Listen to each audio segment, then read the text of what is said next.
Assalamualaikum warahmatullahi wabarakatuh. Waalaikumsalam warahmatullahi wabarakatuh. Alhamdulillahillazi ja'ala 'aidan li'ibadihil mu'minin wa khatama bihi syahras siyama lil mukhlisin. Wassalatu wassalamu ala asyrafil anbiya'i wal mursalin sayyidina wa maulana Muhammadin wa ala alihi wa ashabihil mujahidin at-tahirin, amma ba'd. Ma'asyiral muslimin rahimakumullah. Pada pertemuan terdahulu sudah kita bicarakan bahwa orang yang menjalankan ibadah Ramadan dengan baik, dalam arti siang dia laksanakan ibadah puasa, sementara dia hidupkan malam-malam Ramadan dengan sholat tarawih, i'tikaf, tadarus Al-Quran dan sebagainya. Orang yang semacam itu keluar dari Ramadan dijanjikan oleh Allah, ghufira lahu ma taqaddama min zambihi, diampunkan segala dosa yang pernah dia kerjakan. Sehingga ia keluar dari bulan Ramadan seperti bayi baru dilahirkan oleh ibunya, bersih, tidak punya dosa kepada Allah lantaran sudah dibersihkan oleh ibadah Ramadan. Jadi dalam Islam dosa itu ditebus dengan taubat, dengan amalan kita sendiri, bukan dengan uang, tidak juga dengan beras. Saya percaya kalau dosa bisa ditebus dengan beras misalnya, barangkali Menteri Pertanian akan lebih dulu masuk surga. Kalau dosa bisa ditebus dengan uang, mungkin Gubernur Bank Sentral atau para Menteri Keuangan akan menjadi penghuni surga nomor wahid. Dalam Islam dosa ditebus dengan taubat kepada Allah. Orang yang melaksanakan ibadah dengan baik di bulan Ramadan, keluar Ramadan masuk 1 Syawal seperti bayi baru dilahirkan oleh ibunya. Pantas dia mengucapkan minal aidin, semoga kami termasuk orang yang kembali kepada fitrah, suci, bersih. Dia rayakan hari itu, hari di mana dia kembali kepada kesucian. Itulah hakikat daripada Idul Fitri. Dengan kata lain, Idul Fitri ini tidak bisa dilepaskan kaitannya dengan ibadah Ramadan. Hanya oleh karena kita melaksanakan ibadah Ramadan, maka kita rayakan Idul Fitri. Dengan bahasa yang lebih langsung, sebenarnya yang berhak merayakan Idul Fitri mereka yang mengisi Ramadan dengan kegiatan ibadah. Saudara-saudara kaum muslimin yang berbahagia, lalu bagaimana prosesnya? Yang pertama, manakala datang senja akhir Ramadan, wajiblah kita mengeluarkan zakat fitrah. Sebab Rasulullah sallallahu alaihi wasallam bersabda, "Saumul 'abdi mu'allakun ma baina as-sama'i wal ardi hatta yu'addiya shadaqatal fitri." Sesungguhnya puasa seorang hamba bergantung antara langit dan bumi, yakni belum diterima oleh Allah sampai dia mengeluarkan zakat fitrahnya. Memang boleh mengeluarkan zakat fitrah itu sejak awal Ramadan. Itu waktu yang dibolehkan. Jadi saudara tidak mau sibuk, begitu 2 hari puasa lalu bayar zakat fitrah, boleh. Tetapi waktu yang wajib sejak terbenam matahari akhir Ramadan. Waktu yang terbaik untuk membayar zakat fitrah selesai sholat subuh sebelum orang berangkat melaksanakan sholat Idul Fitri. Waktu yang makruh setelah orang selesai sholat Idul Fitri lalu baru bayar zakat fitrah, makruh di situ. Sedangkan waktu yang haram apabila matahari terbenam pada hari raya tanggal 1 Syawal baru mau bayar zakat fitrah, sudah haram hukumnya. Jadi diawali dengan membayar zakat fitrah, dan ini merupakan realisasi daripada latihan puasa, cinta kepada fakir miskin.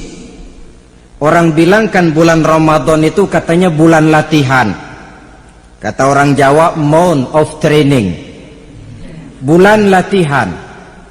Apa sih perlunya latihan? Kalau PSSI masuk latihan, tentu keluar latihan mainannya makin bagus. Elias Pikal masuk latihan, keluar latihan gaya tinjunya makin hebat. Itu perlunya latihan.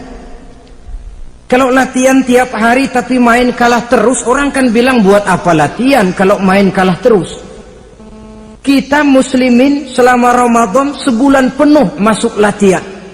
Latihan sabar, latihan jujur, latihan disiplin, latihan sederhana, latihan mengendalikan nafsu. Berhasil atau tidaknya latihan itu kelihatan dalam gaya hidup kita sesudah keluar Ramadan. Kalau tidak, Ramadan sabar, habis Ramadan habis sabarnya. Ramadan rajin ke masjid, selesai Ramadan selesai ke masjidnya. Ramadan rajin baca Quran, selesai Ramadan selesai rajinnya. Itu pertanda latihan tidak berhasil. Maka salah satu latihan ini kita buktikan kecintaan kita kepada fakir miskin dengan kewajiban membayar zakat dan zakat fitrah. Ya Allah, sudah saya rasakan bagaimana tidak enaknya lapar dan haus. Sudah saya rasakan bagaimana tidak enaknya penderitaan orang-orang fakir dan miskin yang tiap hari kelaparan dan kehausan. Sebagai pertanda ya Allah, saya keluarkan zakat fitrah ini untuk orang-orang fakir dan miskin. Itu kita keluarkan pada saat matahari akhir Ramadan terbenam. Masuk malam pertama bulan Syawal, malam takbiran kalau istilah di kampung kita ini. Allah Subhanahu wa ta'ala dalam Al-Quran menjelaskan, walitukmilul iddata, hendaklah engkau sempurnakan jumlah bilangan hari puasamu, berpuasa sebulan penuh, 30 hari atau lebih sering 29. Bila sudah sempurna hari puasa itu, walitukabbirullah, hendaklah engkau agungkan Allah, hendaklah engkau bertakbir. Oleh karena itu disunahkan menghidupkan malam 1 Syawal, malam hari raya Idul Fitri itu dengan memperbanyak takbir. Sejak matahari terbenam selesai sholat maghrib, kita kumandangkanlah kalimat takbir itu dari rumah ke rumah, dari surau ke surau, dari masjid ke masjid, dari kampung ke kampung, pertanda rasa syukur kita yang tiada terhingga kehadirat Allah Subhanahu wa ta'ala, Tuhan yang Maha Esa dan Maha Kuasa. Entah kenapa, bila matahari akhir Ramadan terbenam, datang malam 1 Syawal, berubah perasaan kita. Sedih menjadi gembira, sukar menjadi mudah, hati yang tadinya digenangi air kebencian berubah menjadi hati yang penuh dengan cinta kasih kepada sesama. Kumandang takbir bagi orang-orang yang hidup tinggal di rantau, mengingatkan dia kepada kampung halamannya. Terkenang dia sungai tempat dia mandi, lapangan tempat dia bermain. Oi kampuang nan jauh di mato katanya. Sehingga orang-orang yang tinggal di tanah rantau diusahakannya benar supaya bisa berlebaran pulang mudik katanya, nak berkumpul dengan sanak keluarganya supaya lebih mudah bersilaturahmi sambil mengenang masa-masa lalu di kampung halaman. Jadi setelah zakat fitrah kita tunaikan, sambutlah malam Idul Fitri itu dengan memperbanyak takbir. Ini disunahkan. Menghidupkan malam lebaran dengan memperbanyak takbir, bukan memperbanyak bakar petasan. Itu kan pekerjaan mubazir, dan mubazir itu jelas perbuatan setan. Ada yang bilang katanya bakar petasan itu nambah syiar. Syiar macam mana datang dari petasan? Sebagian lagi berjaga-jaga juga, tapi bukan dengan memperbanyak takbir, bergadang-gadang di pinggir jalan, ngebut dengan kendaraan aneka warna. Tidak itu yang diajarkan agama. Berkumpul kita di surau, berkumpul kita di masjid, paling kurang berkumpul di rumah dengan keluarga, ramai-ramailah kita bertakbir, memanjatkan puji dan syukur kepada Allah. Ya Allah, kalau tidak lantaran petunjukmu, sulit rasanya melaksanakan perjuangan yang berat sebulan penuh ini, melatih diri, membina takwa, mengharap ridho, dengan lapar melilit perut, dengan haus mencekik kerongkongan. Bersyukur kami kepadamu ya Allah, dan sebagai pertanda kami kumandangkan kalimat takbir, memuji keagungan dan kebesaranmu. Allahu Akbar, Allahu Akbar, Allahu Akbar, walillahil hamd.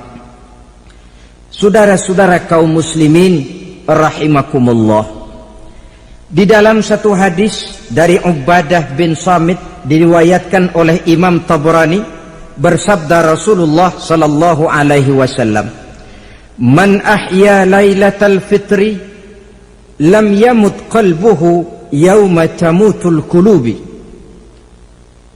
Barang siapa yang menghidupkan malam Idul Fitri, maka hatinya itu tidak akan pernah mati pada saat hati-hati orang lain menjadi mati.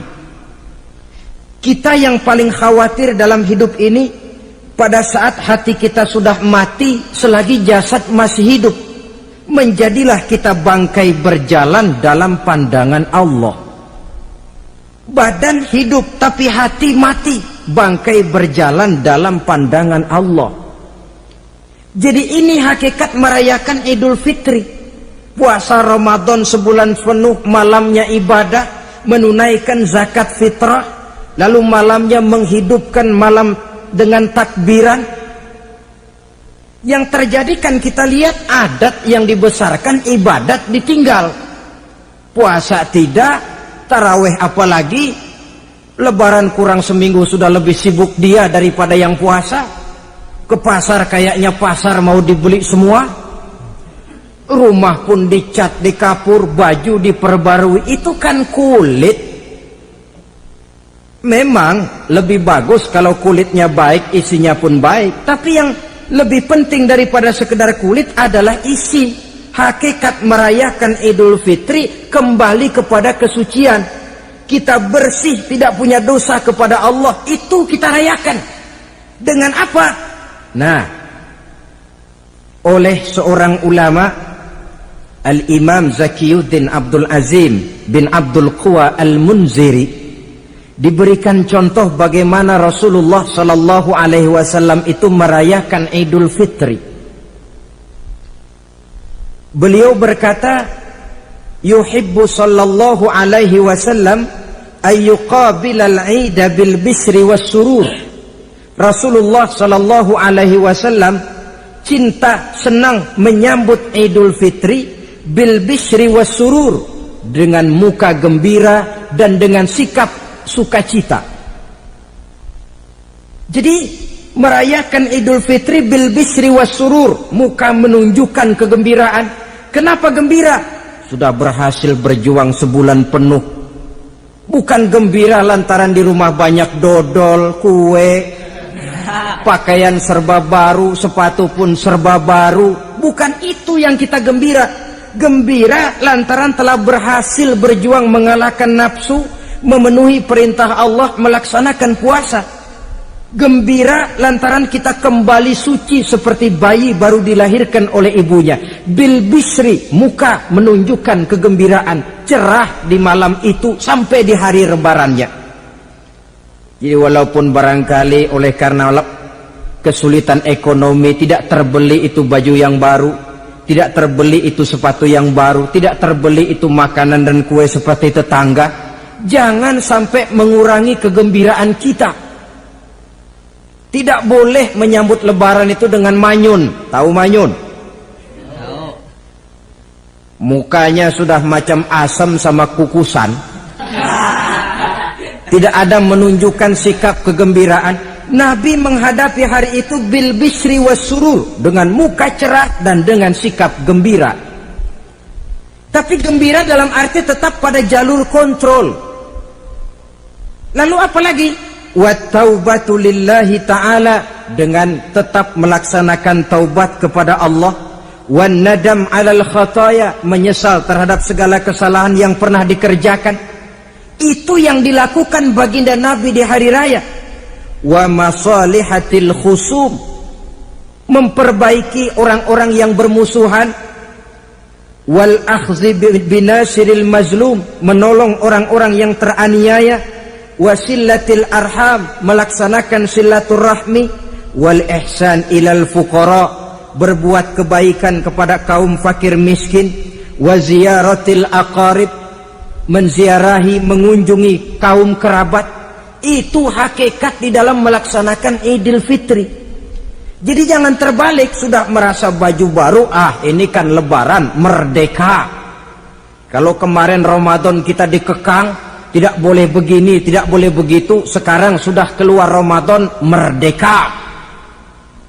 Lalu dirayakannya Idul Fitri dengan bermabuk-mabukan, dengan judi, dengan perbuatan zina. Itu sama saja dengan baju baru habis dicuci sudah diceburin lagi ke dalam comberan. Ini kan ibarat baju masuk Ramadan dicuci sebersih-bersihnya, keluar Ramadan masuk Lebaran tetaplah berusaha menjaga kebersihan itu. Kalau ditinggalkan Ramadan merasa merdeka, melemparkan lagi diri ke lembah dosa, sama saja baju yang sudah putih bersih ditriska bagus-bagus tapi lalu dilemparkan lagi ke dalam comberan. Na'udzubillah min zalik. Saudara-saudara kaum muslimin yang berbahagia, jadi setelah zakat fitrah kita bayar, hidupkan malam Idul Fitri itu dengan mengumandangkan kalimat takbir. Lalu bila datang sholat subuh di pagi hari pertama bulan Syawal, kita laksanakanlah sholat subuh itu berjamaah. Jangan sampai terbalik, saking kepengennya sholat Idul Fitri, subuhnya enggak. Ini kan sama saja kata orang nyari jarum kapak hilang.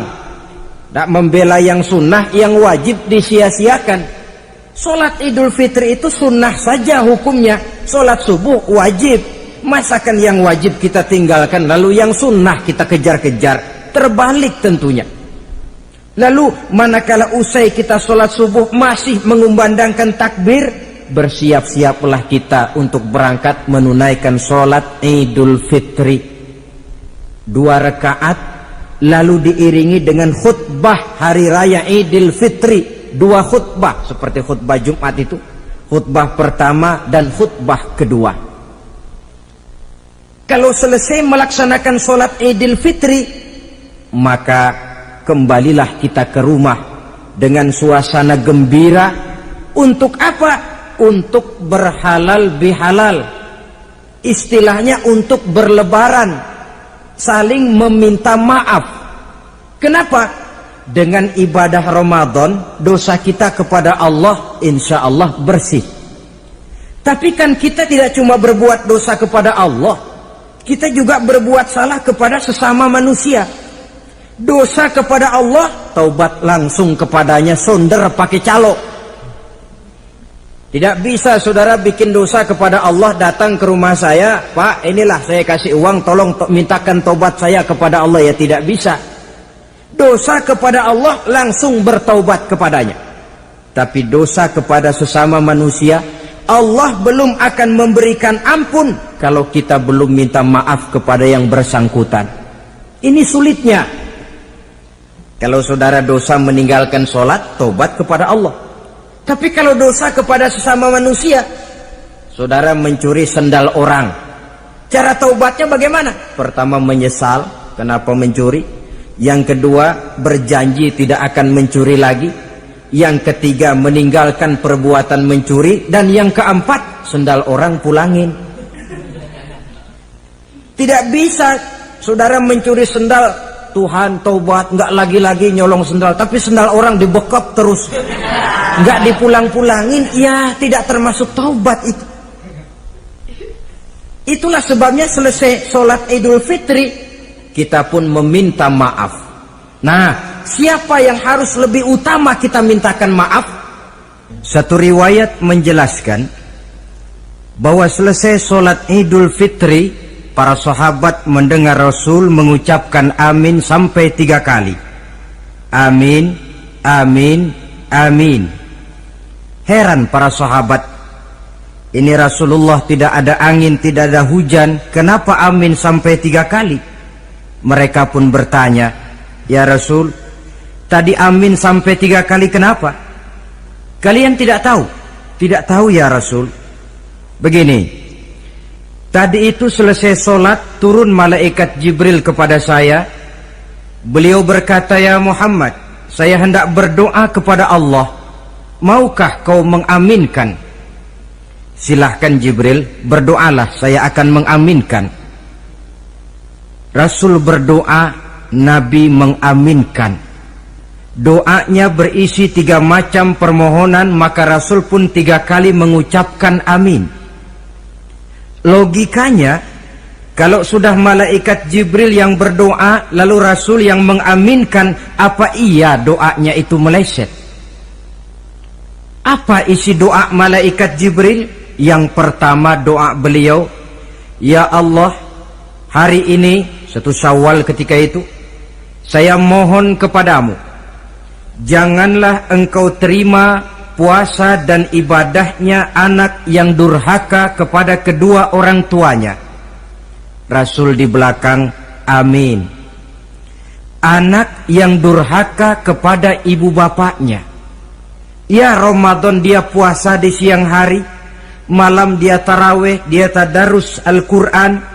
Kalau sudah durhaka kepada ibu bapaknya, ibadahnya didoakan oleh malaikat Jibril, diaminkan oleh Rasul agar tidak diterima oleh Allah Subhanahu wa ta'ala. Sebab itu manakala usai sholat Idul Fitri, pulang kita ke rumah, bersimpuhlah kepada ibu bapak, meminta maafnya, meminta ridhonya. Ibu kita yang telah mengandungkan kita, melahirkan kita antara pilihan hidup dan mati. Bapak yang pergi pagi pulang sore, peras keringat banting tulang untuk mendidik dan membesarkan kita. Demi setelah kita yang anak ini jadi orang, kadang-kadang lupa kacang akan kulitnya. Bagaimanapun tinggi status sosial seorang anak, bagaimanapun banyak gelar di sandangnya, bagaimanapun kayanya dia, kalau sudah durhaka kepada kedua orang tuanya, alamat hidup tidak akan memperoleh keberkahan. Doa malaikat Jibril yang kedua, ya Allah, hari ini saya mohon kepadamu, jangan engkau terima puasa dan ibadahnya suami istri yang tidak saling memaafkan. Sebab itu seorang suami, seorang istri, selesai turun sholat Idul Fitri, hendaklah berlapang dada si suami memaafkan istrinya, meredokannya. Si istri pun bersimpuh meminta maaf dan ridho suaminya. Istri yang durhaka kepada suaminya. Sebab itu tidak heran kalau Rasul dalam satu hadis pernah menjelaskan, ayyumam ra'atin matat wa zawjuha anha radin illa dakhalatil jannah. Kalau ada seorang perempuan meninggal dunia, suaminya ridho kepadanya, itu perempuan akan masuk surga. Ini artinya, kalau seorang perempuan meninggal, suaminya tidak ridho kepadanya, biar dia tukang sholat, biar dia ahli puasa, biar dia hadir di majelis taklim manapun, meninggal tidak diridhoi suaminya, pintu surga belum dibukakan sampai suaminya ridho kepadanya. Riwayat lain menjelaskan bahwa sepulang Isra dan Mi'raj, Rasul bercerita kepada para sahabat, saya dalam perjalanan Mi'raj itu diperlihatkan neraka. Neraka ya Rasul? Iya. Lalu bagaimana? Saya lihat isinya kok kebanyakan perempuan. Perempuan? Laki bagaimana ya Rasul? Laki juga tidak sedikit. Kenapa lebih banyak perempuan ya Rasul? Apa mereka tidak sholat? Sholat. Tidak puasa barangkali? Mereka rajin puasa. Tidak suka mengaji barangkali? Mungkin lebih rajin dia dari suaminya. Lalu apa penyakitnya ya Rasul? Beliau menjawab, hunna yakfurnal asir. Penyakit perempuan itu dimanapun, tidak pandai bersyukur, kurang rasa terima kasih kepada suaminya. Suaminya yang bertahun-tahun pergi pagi pulang sore, peras keringat banting tulang untuk menghidupi keluarga, sekali saja terselip berbuat salah, hilang jasanya yang bertahun-tahun itu. Cuma salahnya saja yang diingat. Ibarat kata pepatah, panas setahun, habis dibalas oleh hujan satu hari. Habis dibalas oleh hujan satu hari. Malaikat Jibril yang ketiga, ya Allah, hari ini saya mohon kepadamu, janganlah engkau terima puasa dan ibadahnya muslim yang tidak mau memaafkan sesama saudaranya muslim. Tugas kita adalah meminta maaf, tetapi memberi maaf lebih mulia, karena memang memberi maaf lebih sulit daripada meminta maaf. Oleh sebab itu momen hari raya Idul Fitri intinya adalah halal bihalal. Bukan lalu merasa merdeka sudah ditinggalkan oleh Ramadan, berbuat sesuka hati, yang laksana baju sudah dibersihkan tapi dibenamkan kembali ke dalam lumpur. Yang kita inginkan agar bersih hubungan kita dengan Allah dan baik juga hubungan kita kepada sesama manusia. Hadis yang kedua, pada suatu hari ketika kumpul dengan para sahabat, Rasul bertanya, atadruna manil muflis? Saudara-saudara, tahu nggak siapa orang bangkrut, orang sial, orang yang tidak beruntung itu siapa? Pertanyaan yang menarik. Jawaban sahabat macam-macam. Ada yang bilang, al-muflisu fina man la dirham lahu wa la mata'. Ya Rasul, menurut pendapat kami, orang yang bangkrut, orang yang sial, yang tidak punya duit dan tidak punya harta. Itu jawab sahabat, dan begitu jawab banyak orang sekarang. Siapa yang banyak uang, raja dia. Yang tidak punya uang, bangkrut dia. Sampai-sampai pepatah orang Arab bilang, innad darahima fil amakini kulliha taksur rijala mahabatan wa jalala. Uang itu di mana-mana katanya bikin hebat orang yang memilikinya. Coba lihat orang yang tidak punya uang dengan yang punya uang, jangan gaya hidupnya, gaya jalannya saja lain. Coba orang kerja itu hari Kamis sama hari Sabtu lain jalannya. Hari Kamis loyo, lesu, manyun. Tapi kalau sudah hari Sabtu gagah bukan main. Kenapa? Ada uang di kantongnya. Wahia lisanun liman arada fasahatan. Uang adalah lidah yang paling fasih untuk bicara. Bicara lidah macet, coba uang yang bicara talk chair. Wahia silahun liman arada qitalan. Uang juga senjata paling ampuh bagi orang yang mau maju ke medan perang. Tapi apa benar begitu? Rasul menjawab, innal muflisa min ummati. Orang yang bangkrut dari golongan umatku. Umatku bukan orang lain. Bukan mereka yang tidak punya uang, kata Rasul. Bukan mereka yang tidak banyak hartanya. Orang yang bangkrut dari golongan umatku, may ya'ti yaumal qiyamah bi salatin wa siyamin wa zakatin. Orang yang di hari kiamat nanti datang menghadap Allah dengan membawa pahala solat. Sebab waktu di dunia dia tukang solat, menghadap Allah dia setor, ya Allah ini pahala solat saya, solat wajibnya, solat sunnah rawatib nawafilnya.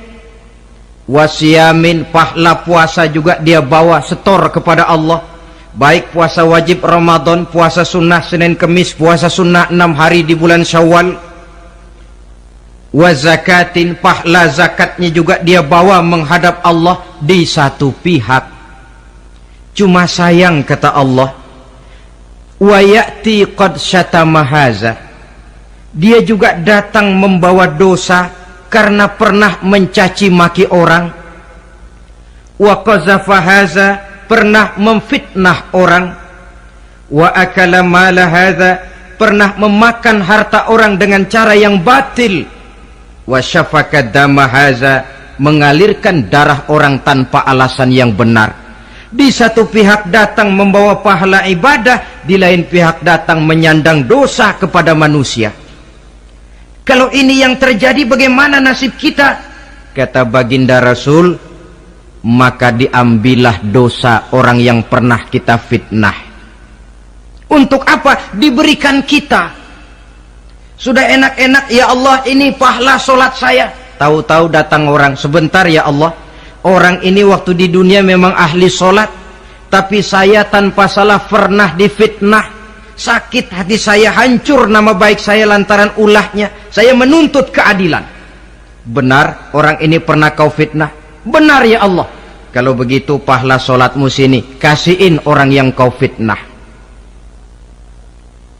Habis pahala solat, datang lagi orang menagih, ya Allah, dia memang waktu di dunia ahli bayar zakat, tapi juga dia sering makan harta orang dengan cara yang batil. Benar? Benar ya Allah. Sini pahala zakatmu berikan kepada orang yang hartanya kau makan dengan cara yang batil.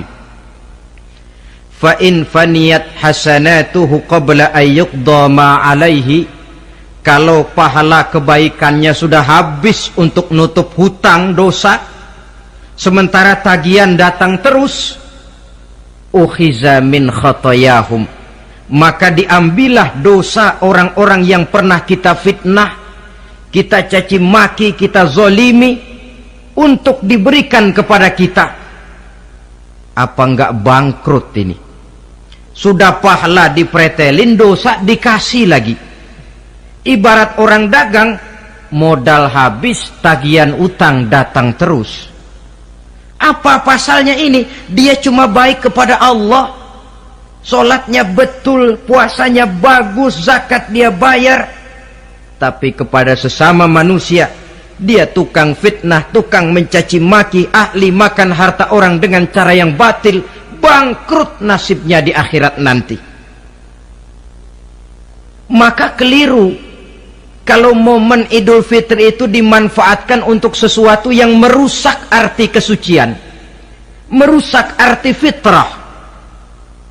Mari kita dengarkan hadis dari Wahab bin Munabbah. Inna iblis alaihi la'nah yasihu fi kulli yaumi idin. Iblis tiap hari raya Idul Fitri teriak-teriak. Akibat teriakannya, laskarnya, bala tentaranya kumpul. Ya Sayyidana, man aghdabuka, wahai junjungan kami, kata bala tentara iblis ini, kenapa teriak-teriak macam itu? Apa yang bikin Tuhan begitu jengkel? Kasih tahu saja sama kami, biar kami hancurkan siapa yang telah menyakitkan hati Tuhan. Kata iblis, tidak ada yang nyakitin hati saya. Cuma kamu perlu tahu, kata iblis, innallaha qad ghafara li hazihil ummah fi hadzal yaum. Hari ini, hari Idul Fitri, Allah telah mengampunkan dosa umat yang berpuasa. Itu yang nyakitin hati saya. Setengah mati saya menggoda mereka supaya mereka mabuk, supaya mereka zina, supaya mereka judi, supaya mereka merusak.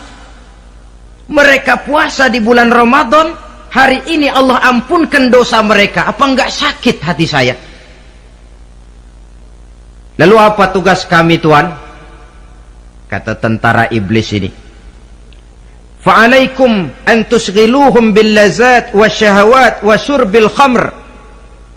Kata iblis, kasih komando dia, begini saja, kau rusak mereka, umat Islam yang dosanya hari ini diampuni, kau rusak mereka bil lazat, dengan segala macam kelezatan, wasyahawat dengan memperturutkan hawa nafsu, wasyurbil khamr dengan meminum minuman yang memabukkan di hari raya Idul Fitri ini.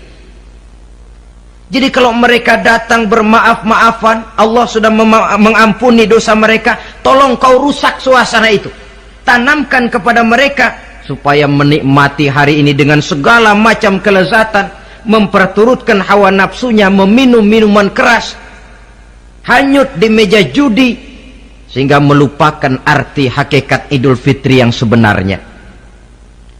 Di akhir riwayat ini Nabi pesan, oleh karena itu kata Nabi, ijtahidu yaumal fitri fis sadaqah wa a'malil khair wal birri minas salah waz zakah wat tasbih wat tahlil.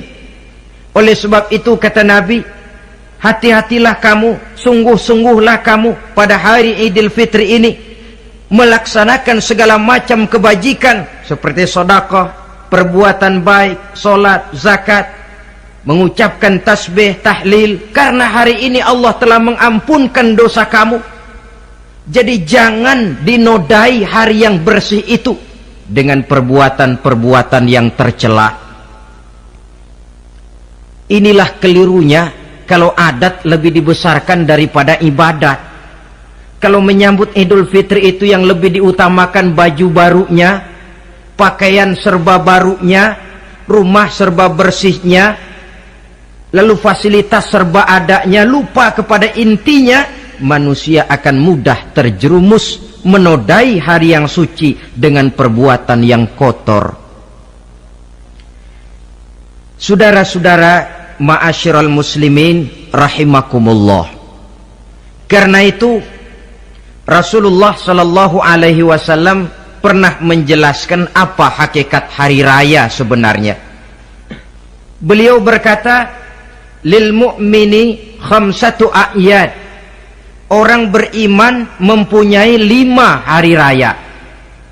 Yang kita tahu kan gampangnya Idul Fitri, Idul Adha, kan itu.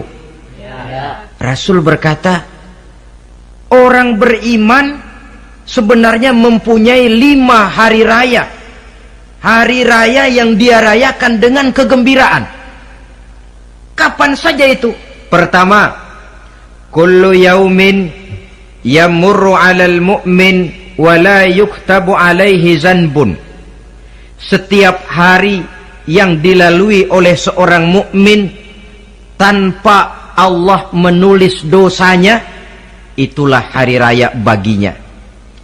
Jadi kalau berlalu satu hari dan hari itu kita tidak melakukan dosa satupun, itu hari raya. Dengan kata lain, bergembiralah seorang mukmin kalau dia bisa melewati satu hari tanpa di hari itu dia melakukan dosa. Itu hari raya. Aduh, saya girang benar hari ini. Kenapa? Hari ini tidak ada dosa yang saya kerjakan rasanya. Hari raya pertama adalah hari di mana kita lewati tanpa melakukan dosa. Kira-kira bisa nggak satu hari lewat tanpa dosa? Ya, bukan cuma sekedar mau, tapi berusaha untuk bisa. Ini hari raya yang pertama. Yang kedua kata Nabi, al-yaumul ladzi yakhruju fihi minad dunya bil iman wasyahadah wal ismah min kaidis syaitan. Hari di mana dia keluar meninggalkan dunia ini, kembali kepada Allah bil iman, dengan membawa iman, wasyahadah, mengucapkan 2 kalimat syahadat, wal ismah min kaidis syaitan, dan selamat dari tipu daya setan. Saudara-saudara, mati membawa iman, sempat mengucapkan 2 kalimat syahadat, selamat dari tipu daya setan, itu hari raya kita.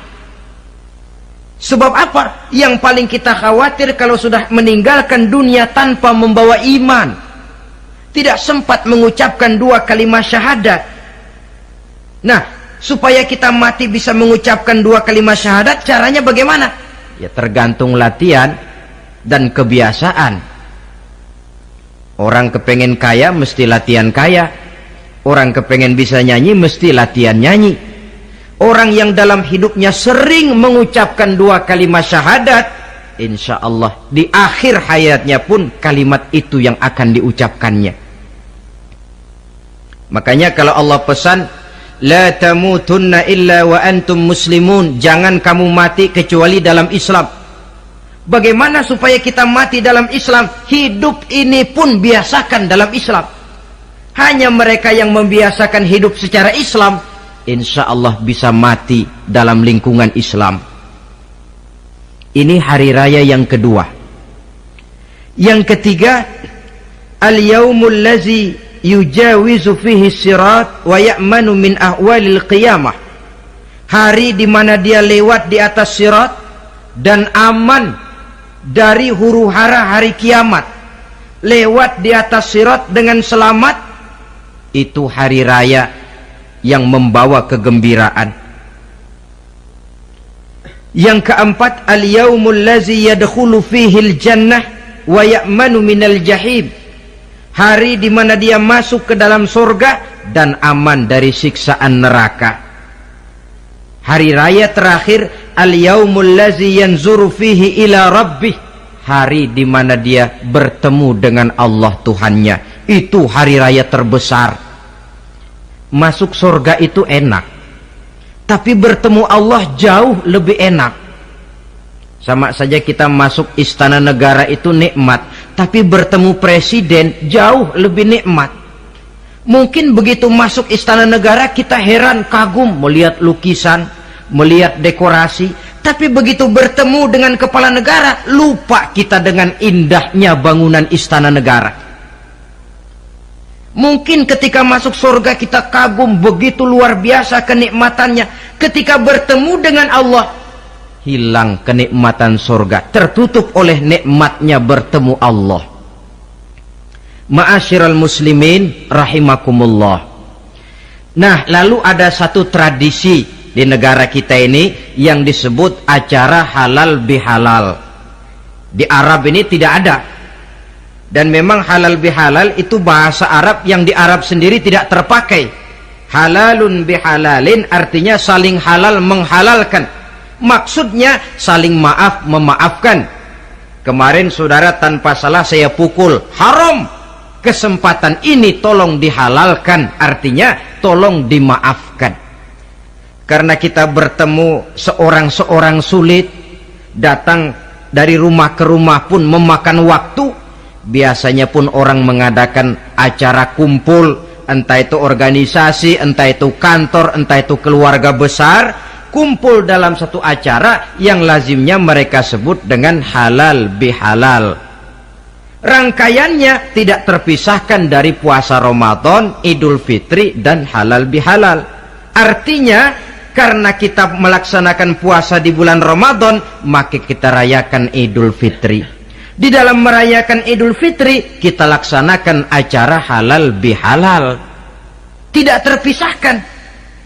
Tapi rupanya halal bihalal ini sudah jadi milik nasional. Ya, kita ikut bersyukur menjadi milik nasional.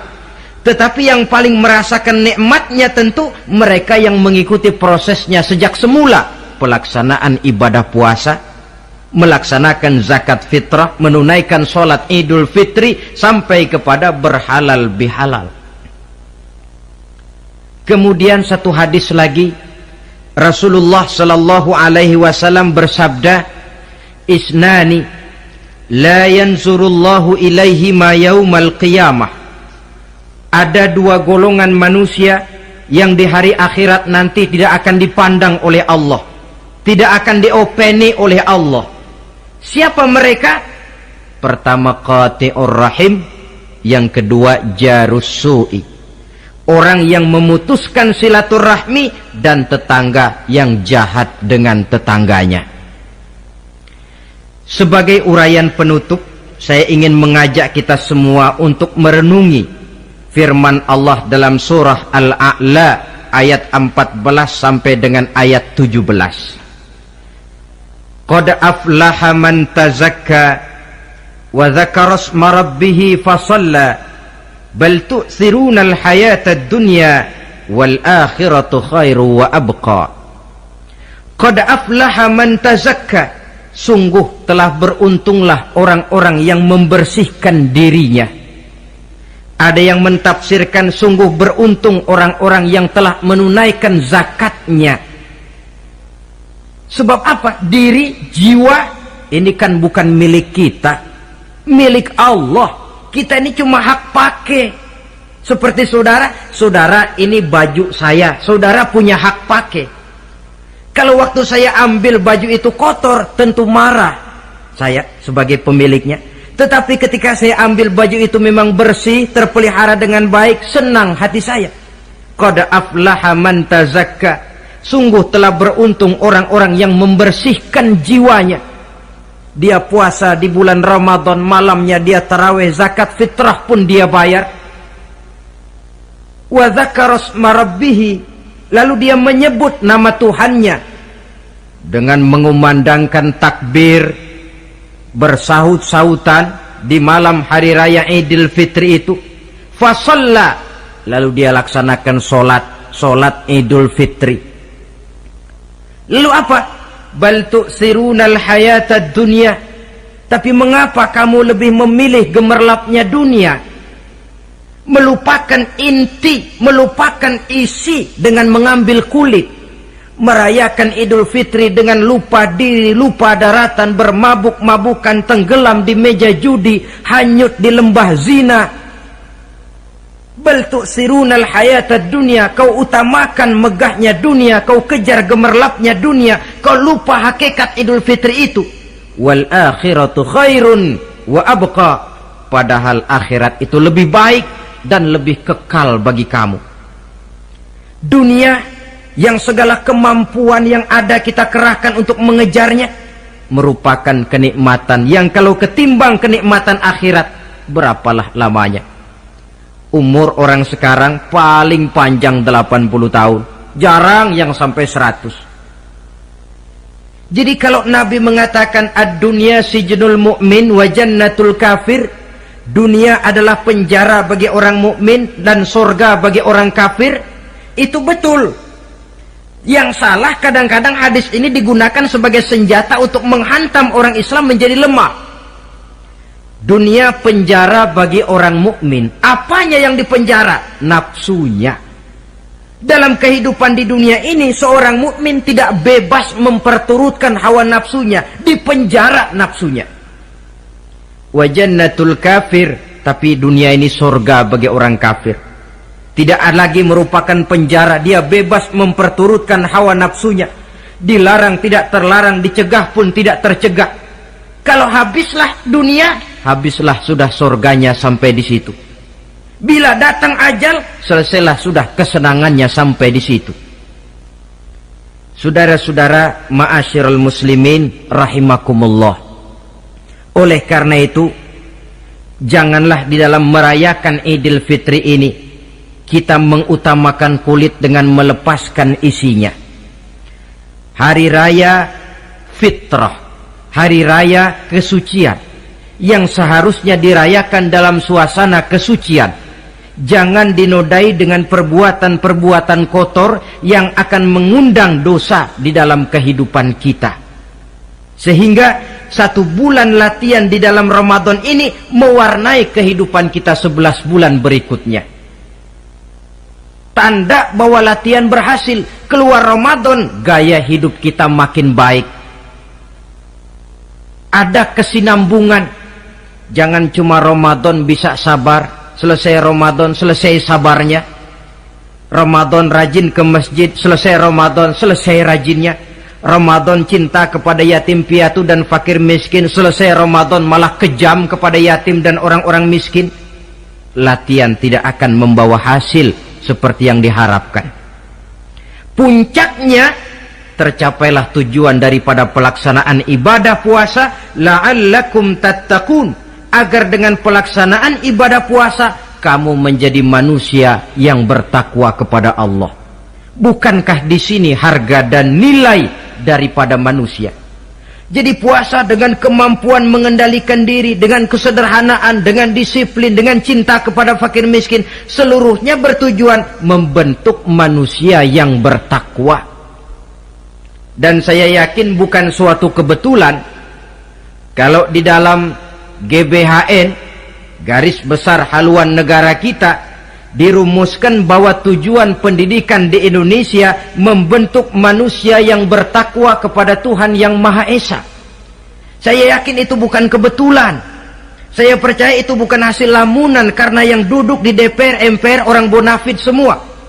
Tujuan pendidikan, apapun nama pendidikan itu, harus mengarahkan, membawa manusia Indonesia menjadi orang yang bertakwa kepada Tuhan. Dan dalam artian kita, takwa itu tidak lain kemampuan melaksanakan segala yang diperintah Allah dan kesanggupan menjauhi segala yang dilarangnya. Ma'asyiral muslimin rahimakumullah. Karena itu saya ingat benar, orang-orang tua kita itu betul. Kalau dia berlebaran, dia bawa anaknya yang kecil-kecil itu ke rumah keluarga, sanak familinya, diperkenalkan. Ini bibimu, yang itu pamanmu, sebelah sana tuh kakekmu.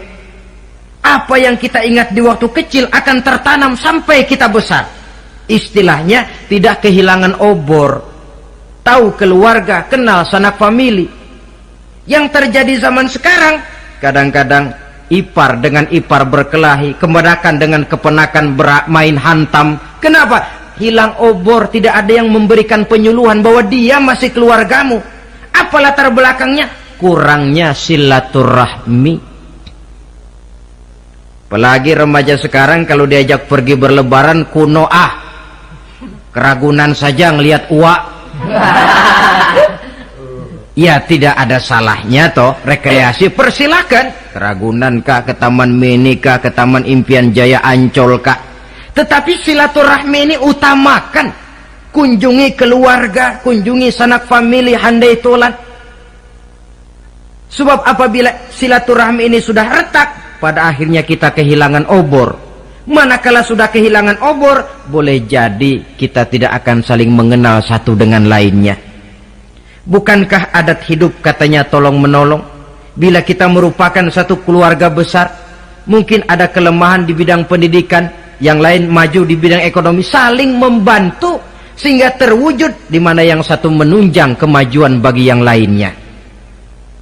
Saudara-saudara, inilah pembicaraan kita pada pertemuan kita kali ini, dengan harapan tentunya mudah-mudahan kita benar-benar masuk dalam kelompok minal aidina wal faizin wa kullu amin wa antum bi khair, termasuk orang yang kembali suci kepada fitrah, beruntung, dan amalan ibadah kita diterima oleh Allah Subhanahu wa taala. Sekian dan demikian, terima kasih atas segala perhatian, mohon maaf atas segala kekurangan. Usikum wa nafsi bitaqwallah. Wassalamualaikum warahmatullahi wabarakatuh. Waalaikumsalam warahmatullahi wabarakatuh.